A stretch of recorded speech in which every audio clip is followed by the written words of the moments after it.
Hello friends, welcome back to my channel. Today we are going to discuss organization of data. That is lesson 3 in statistics for economics. For my previous videos, you can search in my channel. Links for all videos are given in the description box.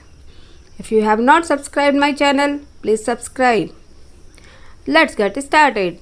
Organization and classification of data. Organization of data refers to the systematic arrangement of collected figures so that the data becomes easy to understand and convenient for further statistical treatment. Classification is the process of arranging data into sequence and groups according to their common characteristics or separating them into different but related parts. Objectives of classification. First, to simplify and condense the mass of data.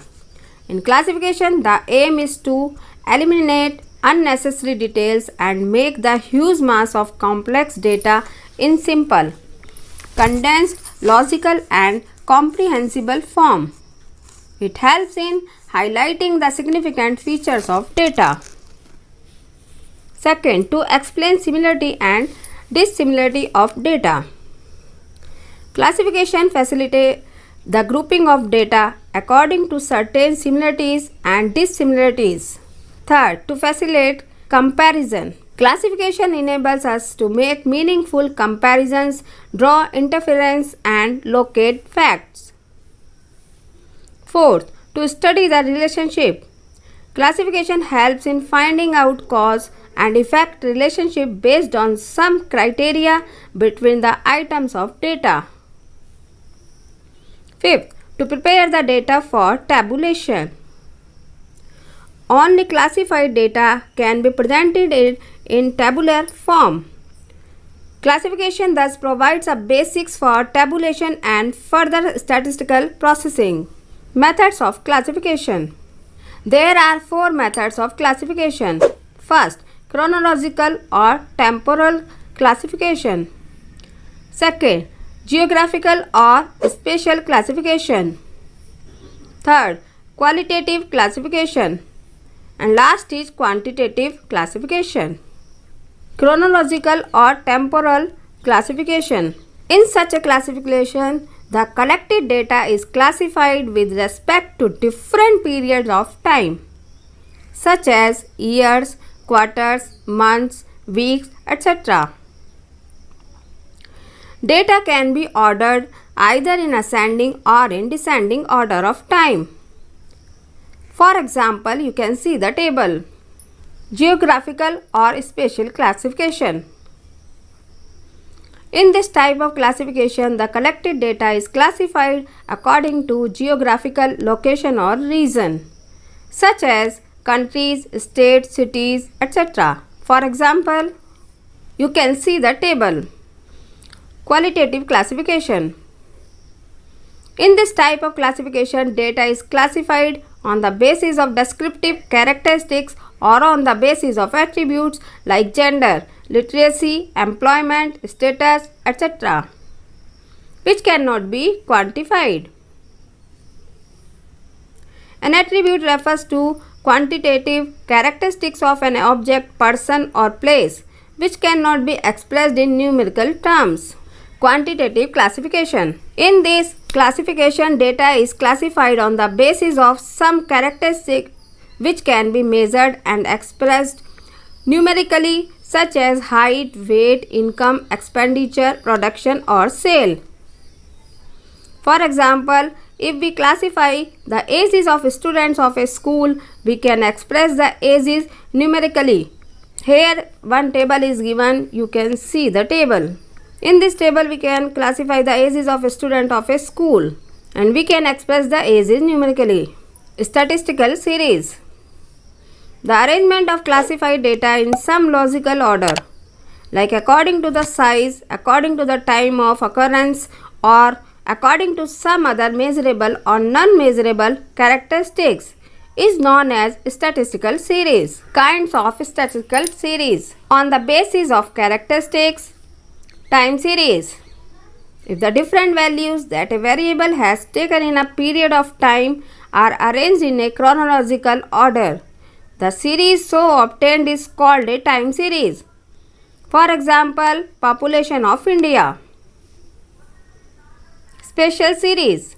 In this series, data is arranged according to location or geographical consideration. For example, population of BRICS countries in 2019. Condition series. In this series, data is classified according to the changes occurring under certain condition. For example, age distribution of 100 students of a school.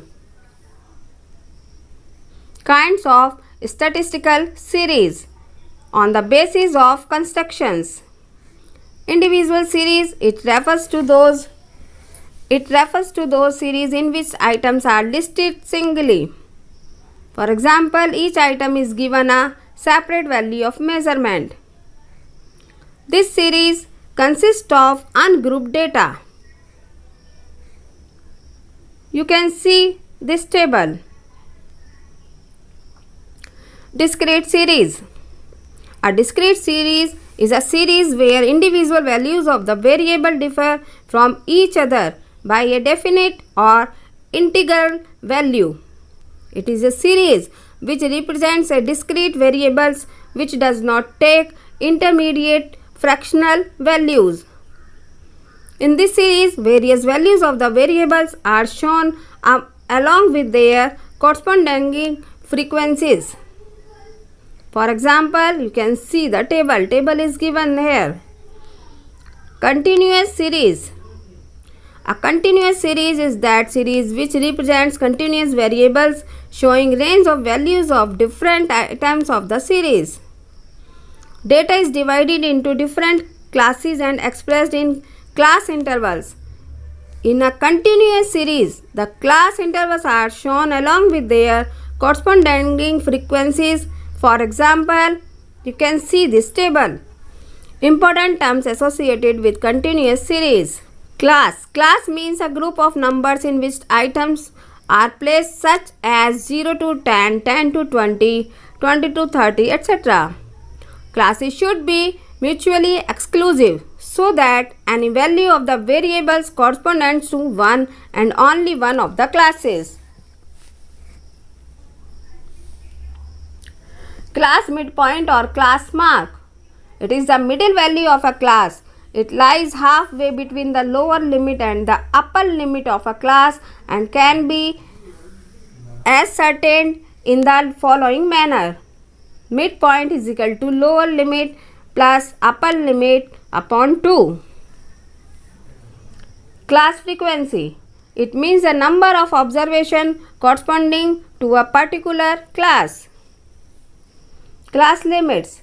These are the lowest and highest values of a variables within a class. The lowest value is called lower limit and highest value is called upper limit. Class size or interval or width.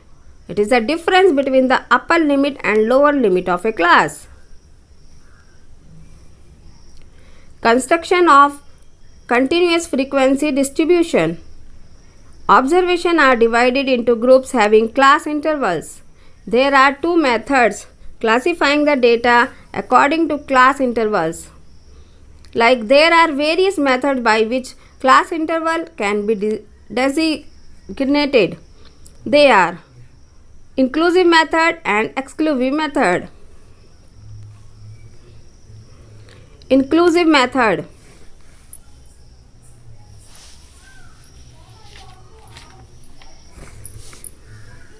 Under this method, upper class limits of classes are included in respective classes. For example, if the marks obtained by students are grouped as 5 to 9, 10 to 14, 15 to 19, 20 to 24, 25 to 29, etc. In the group 5 to 9, include the first group, students whose marks are between 5 and 9. If the marks of a student is 10, he is included in the next class. Like 10 to 14. If there are no whole numbers, the classes can be made 5 to 9.9, 10 minus 14.9, 15 to 19.9, 20 to 24 to 9, 25 to 29.9, and so on. Exclusive method. Under this method, upper or lower limits are excluded. The upper limit of each class interval is the lower limit of the next class.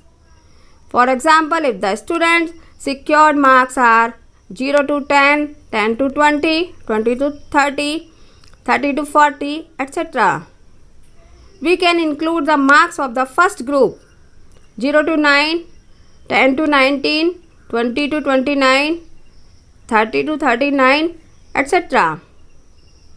If the marks of the student is 10, he is not included in the first group but in the second group, like 10 to 19. You can see the table.